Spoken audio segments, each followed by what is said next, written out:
पालक भजी तर तुम्ही बऱ्याचदा केले असतील, पण असे कांदा पालक भजी तुम्ही कधी केले आहेत का? इथे आपल्याला एका बाउलमध्ये 2 ते 3 मीडियम साईजचे उभे चिरून घेतलेले कांदे, बारीक चिरून घेतलेला पालक, यामध्ये चवीनुसार मीठ, एक अर्धा चमचा लाल मिरची पावडर, अर्धा चमचा धणे पावडर, चिमूटभर हळद आणि त्यानंतर यामध्ये आपल्याला 1 चमचा तीळ घालून घ्यायचे आहेत. बारीक चिरून घेतलेली हिरवी मिरची घालायची आहे. अगदी थोडंसं आलं इथे आपल्याला एका छोट्या किसणीच्या साहाय्याने किसून यामध्ये घालायचं आहे आणि अर्धा चमचा ओवा हातावरती चोळून या पद्धतीने घालायचा आहे. आता यानंतर आपण हे मिश्रण हाताच्या साहाय्याने चांगलं मिक्स करून घ्यायचं आहे, जेणेकरून मसाले, कांदा आणि पालक छान असं मिक्स होईल. त्यानंतर झाकण ठेवून यावरती एक 5 ते 7 मिनिटांसाठी हे असेच साईडला ठेवून द्यायचं आहे. आता याला छान असं पाणी सुटलेलं असेल.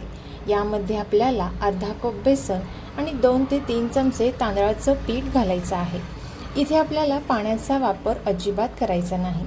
आता आपण हे चांगलं मिक्स करून घेणार आहोत. आता हे मिक्स करून घेतल्यानंतर अगदी चिमूटभर असा सोडा सर्वात शेवटी यामध्ये घालायचा आहे आणि पुन्हा एकदा हे चांगलं मिक्स करून घ्यायचं आहे. आता एका साईडला गॅसवरती कढईमध्ये आपण तेल छान कडकडीत गरम करण्यासाठी ठेवलं होतं. तेल चांगलं गरम झाल्यानंतरच यामध्ये आपल्याला भजी सोडून घ्यायचे आहेत. इथे तुम्ही तुम्हाला हव्या त्या साईजचे भजी तयार करून घेऊ शकता. आता सुरुवातीला गॅसचा फ्लेम हा फुल ठेवायचा आहे. त्यानंतर थोडासा कमी करून मंद आचेवरती हे भजी छान असे गोल्डन कलर येईपर्यंत तळून घ्यायचे आहेत. तर इथे आपण हे भजी मस्त असे गोल्डन कलर येईपर्यंत तळून घेतलेले आहेत.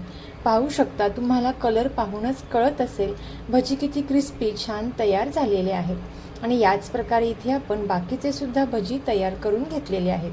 संपूर्ण सविस्तर रेसिपी पाहण्यासाठी खाली दिलेल्या त्रिकोणी बटनावर क्लिक कराल तर संपूर्ण रेसिपी पाहायला भेटेल. थँक्यू.